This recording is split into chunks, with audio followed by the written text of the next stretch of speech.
Olá pessoal, me chamo Paulo Maron, sou urologista do Iuro, estou aqui com o Dr. José Vettorazzo, também urologista do Iuro, e a gente acabou de realizar uma prostatectomia radical robótica muito bem sucedida. O paciente agora está na recuperação anestésica e já ele está lá no quarto. A particularidade desse caso esse é um paciente que ele veio de outro estado. Na realidade, esse paciente ele fez o diagnóstico de câncer de próstata em outro estado, ele tem 68 anos e lá ele recebeu a decisão de tratamento para a realização de uma radioterapia nesse caso, né? Então ele nos procurou justamente porque ele queria alternativas, né? A gente sabe que a radioterapia é uma excelente opção de tratamento em muitos pacientes e esse paciente não contente com uma decisão única quis vir para a gente para uma segunda opinião. A particularidade desse caso é um paciente obeso, ele tem um IMC, eu acho que é um dado conhecido de muitos, IMC de 35, então é um paciente realmente considerado obeso. Além disso, ele tinha uma próstata muito pequena, a próstata de 22 gramas, né? E também esse paciente tinha uma cirurgia prévia, uma cirurgia abdominal prévia, o que realmente, em muitos casos, dificulta a dissecção internamente na barriga.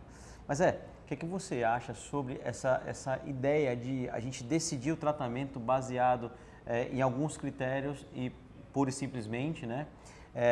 Acho que essa é uma decisão que normalmente eu entendo como conjunta com pacientes familiares, mas qual a sua opinião sobre a decisão de uma radioterapia nesse paciente? Paulo, a radioterapia é um excelente tratamento, é um tratamento curativo assim como a cirurgia, né? Quando a gente faz a cirurgia, a gente quer curar o paciente do câncer de próstata, quando a gente faz radioterapia, nós também temos esse objetivo.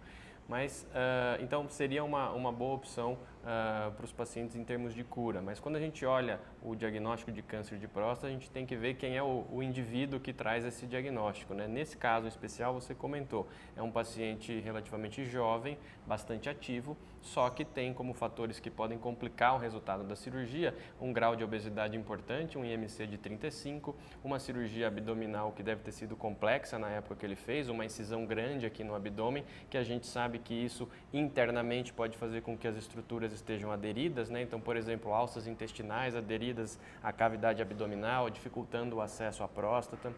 E além disso, ele tinha uma doença de alto risco, que são considerados os Gleason 8, 9 ou 10, né? Ou algumas outras situações de elevação do PSA e tal. Mas o fato é que esse paciente precisava também de, além da retirada da próstata, a retirada de alguns linfonodos, dos gânglios, né? O que a gente chama de linfadenectomia.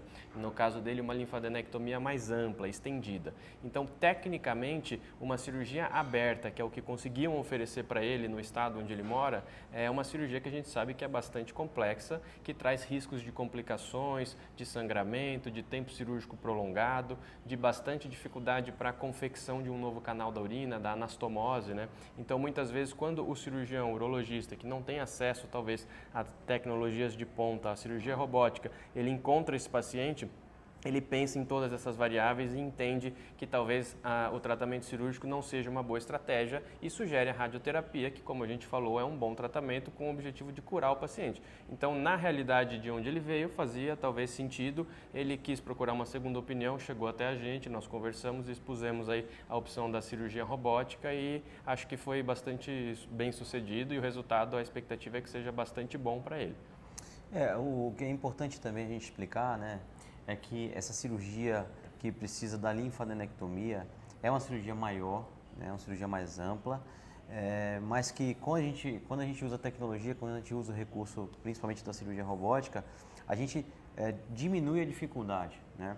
E também lembrar que muitas vezes aonde ele está, a radioterapia que ele terá acesso não necessariamente é uma radioterapia pouco mórbida, muitas vezes essa radioterapia ainda pode ser uma radioterapia mais antiga, de gerações anteriores, que também causam ali danos teciduais na região, muito mais até do que a cura da doença. Então, acho que essas considerações, sempre que for indicado qualquer tipo de tratamento, a gente tem que expor ao paciente, ao familiar. Todo né? tratamento tem suas vantagens e desvantagens, né? Não tem um tratamento que seja isento aí de nenhum risco, né? Exatamente.